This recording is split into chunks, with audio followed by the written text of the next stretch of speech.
my name is Alexia Bowen. I am currently a junior at IUI, and this is my project for the fall 2024 semester. To begin, the title of my project is Navigating the Digital Age. This is how we communicate in such a connected world. This presentation goes along with my Human Communication in a Digital Age course. To first begin, we will start with an introduction to digital communication. So technology has really revolutionized how we communicate, as it has transformed it from this traditional face-to-face interactions to digital interactions that can happen in real time across the world. And we've gone from the printing press to the rise of the internet and social media, and these advancements in technology have not only made communication faster and more accessible, they've also changed communication as a whole. And today we connect through social media, video calls, messaging apps, and more. And all of that now plays a role in how we form relationships. So my goal with this project is to create a resource that explores the impact of these digital communication shifts. And I want to spark the discussion and reflection on how technology is shaping our interactions, from personal to professional environments, and much more. So through this project, I hope to encourage a deeper understanding of the challenges and opportunities we face in this digital age that we're currently in, and ultimately can help us navigate through these newer communication techniques in a more informed and thoughtful way. So we are first going to begin by exploring how communication has evolved over time and how technology has played a vital role in shaping how we connect with one another. I don't want to spend too much time on the obvious historical shifts like print media or television, but more want to focus on right now, with one of the most fundamental shifts in recent years being the transition from face-to-face communication to computer-mediated communication, or what's known as CMC, through digital platforms. Face-to-face communication has been the dominant form of human interaction for most of history, and we are able to read body language, facial expressions, and tone of voice, which all help in building strong interpersonal connections. So face-to-face communication is abundant in these nonverbal cues, which are essential in creating trust and intimacy in our relationships. In contrast, computer-mediated communication involves communicating through digital channels like email, social media, texting, or video calls. And this does offer some advantages, such as it breaks down distance. That was once an issue for us, and also we can communicate through different time zones now. It allows us to connect with people globally and share information quickly, and we also can maintain relationships despite being far away from one another. However, CMC does present some challenges, and it often lacks the emotional cues that face-to-face communication does provide. For instance, we lose much of the ability to interpret nonverbal cues like body language and facial expressions, which can lead to misunderstandings or emotional disconnect with others. So, while CMC does allow us to communicate quickly, it sometimes makes it harder to form deep and meaningful connections. So this leads us to the broader question of how has digital communication affected our emotional well-being and relationships? Sherry Turkle, who is a well-known scholar in the field of digital communication, maintains the idea that we are losing out on the benefits of face-to-face conversation. Turkle noted that digital communication can create a paradox, something along the lines of that we're more connected than ever, yet we also feel more isolated than ever. And in her research, she notes that when we rely on technology to communicate, we lose the ability to be fully present with others in real time. So text and social media interactions can feel less personal and more like a transaction that may leave us feeling emotionally unfulfilled. Turkle's analysis suggests that digital communication has reshaped how we socialize, often making our interactions more divided and less meaningful. But this doesn't mean that digital communication is essentially bad. It's just crucial to be aware of its limitations and its potential consequences on our emotional health and social lives it can have.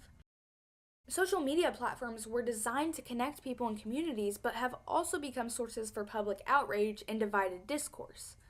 Molly Crockett, who is a well-respected psychologist and researcher, noted how social media magnifies outrage by encouraging exaggeration and outrage-driven engagement.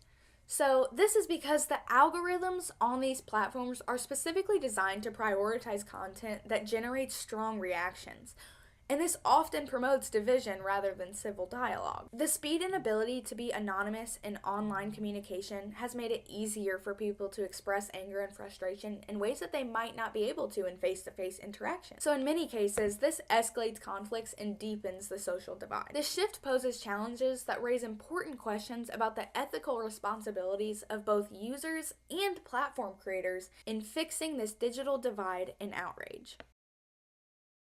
The next concept we will be tackling is the self in the digital age. So, digital communication has changed how we present and understand ourselves. Platforms like social media, dating apps, and even professional networks have redefined the way that we express our identities and engage with others. Online, we have the power to carefully craft our identities and choose what aspects of ourselves to showcase to others. On platforms like Instagram and Facebook, people often share highlights of their lives, like their vacations, accomplishments, happy moments, because this boosts their self-esteem or reinforces a positive self-concept. These digital identities we create can improve our sense of value, but they also create this pressure to maintain a flawless image. This can lead to striving for validation through likes, comments, followers, but it might also lead to a sense of anxiety when our real lives don't seem to align with the one that we did create online.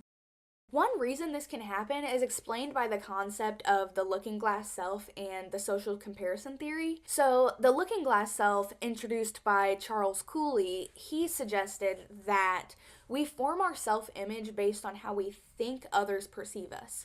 So, online, we often seek the feedback from likes and comments and shares to measure our social worth, which often results in altering our actual identities to fit the feedback that we received off of those posts. And then the social comparison theory, which was proposed by Leon Festinger, it explains that we often compare ourselves to others to evaluate our own lives and abilities. So on social media, we scroll through posts where people are often sharing their best moments, so it's easy to feel like we're falling short when we're comparing ourselves to them, and this constant comparison can have a negative impact on our self-esteem.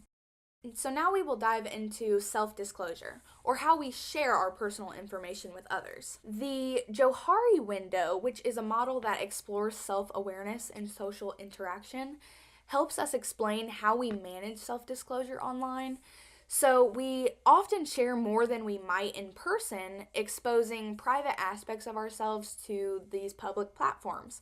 So while this can create a sense of connection, it also brings risks when we share too much and it becomes an issue. The way we present ourselves digitally also has effects on our relationships. Research by Ellison, Hino, and Gibbs, which was one of the first that actually looked at the self-presentation in online dating apps, it revealed that individuals often present a highly curated version of themselves, focusing on the best aspects of their personality or appearance, and this can create initial attraction, but it also raises concerns when the image might not match reality, or it can lead to disappointment or trust issues as others' expectations are built on this idealized version of ourselves that we put online rather than our true selves, so it might lead to disappointment. Digital communication has also reshaped how we work and interact within organizations. From emails and instant messaging to video conferences, technology has transformed workplace communication, especially during the COVID-19 pandemic. Organizational communication is how information runs within an organization to support its goals and drive productivity. Digital tools like Zoom and Microsoft Teams have been created and make communication more efficient. However, this shift from that face-to-face to digital communication does also present challenges. And some say that remote communication can sometimes feel impersonal and makes it harder to build a connection and even maintain organization within your job. During the COVID-19 pandemic, it forced so many organizations to switch to remote work without any preparation. This shift meant that digital meetings were replacing the in-person ones, and physical office spaces now had to be virtual to continue to operate. Many companies found that maintaining a strong organization and team connection became difficult with remote work. So, as the pandemic started to normalize remote work, these organizations must implement strategies to keep communication effective. Ways that they could help do this could be like regular video check ins, clear communication procedures to their organization, or even training on digital tools that are essential to the employees to stay connected. Another challenge that can be faced in the digital workplace is information overload. There is a constant stream of emails, messages, and notifications that employees get that often can make them overwhelmed, which leads to decreased focus and productivity. Organizations could try to set clear communication guidelines to help employees prioritize what's the most important tasks, and also encourage a style of communication where the employees can respond at their own pace, which would help reduce pressure and improve productivity. The next topic is mass communication and the digital divide.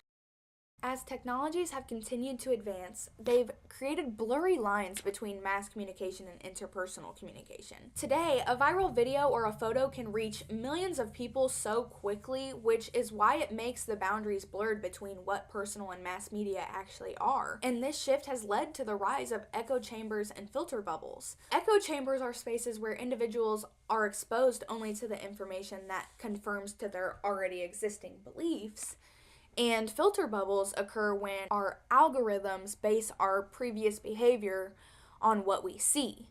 So this often limits our exposure to other people's perspectives, and both of these make it harder to have open discussions and increase disagreement in public discourse.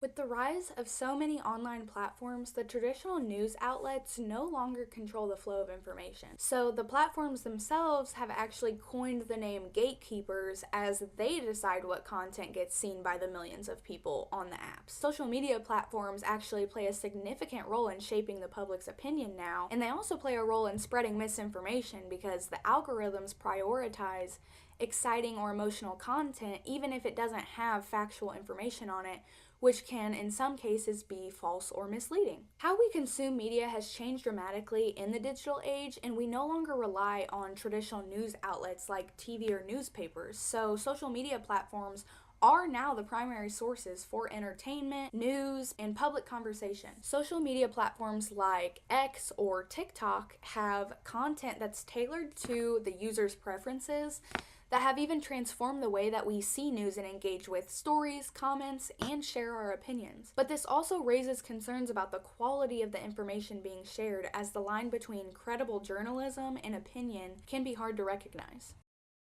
In today's digital age, health communication, and particularly through telemedicine, has changed the way that patients and providers can interact, making healthcare more accessible but also introducing new challenges. Telemedicine is considered to be a consultation through video calls, messaging, and other digital tools that make healthcare more accessible. This is especially true for those in remote or underserved areas. However, it also has its challenges, like the lack of face-to-face contact can make it harder for providers to assess the nonverbal cues that patients provide. This can be critical for understanding a patient's emotions and concerns, but at the same time, these digital tools reduce wait times and provide convenience. But the effectiveness of telemedicine often depends on the patient's ability to use or access the technology in the first place. Another major area where digital communication is impacting healthcare is online health communities. Support groups help all sorts of people seek not only information, but emotional support. These online spaces can provide a sense of commonality and a platform for shared experiences. However, the downside is that misinformation can spread quickly, and not all advice is medically correct. Now we will be covering intercultural communication in a digital world. The internet has also significantly influenced how we construct and express our cultural identities. Digital platforms provide a new opportunity for people to explore and celebrate their cultural diversity. However, this also presents challenges, as it can sometimes simplify or even stereotype cultural identities. This is why we must learn intercultural communication competence, or ICC. These are the skills that are used to effectively communicate across cultures. These are important in the digital age, as as there's a high potential for misunderstandings and cultural misinterpretations that further these negative narratives. We must adapt our communication styles to be respectful, inclusive, and aware that digital interactions can be difficult across cultures, but keep an open mind. We've truly seen how the digital communication has transformed the way that we connect, share, and express ourselves. While technology has brought the world closer together by not worrying about time and distance, it has also introduced these new challenges that we must be aware of. As we move forward in the digital age, it's crucial that we recognize both the power and the downsides of technology in shaping our communication. By being thoughtful, we can foster a more meaningful connection and promote healthier online behaviors and navigate digital technology as it continues to grow with greater awareness.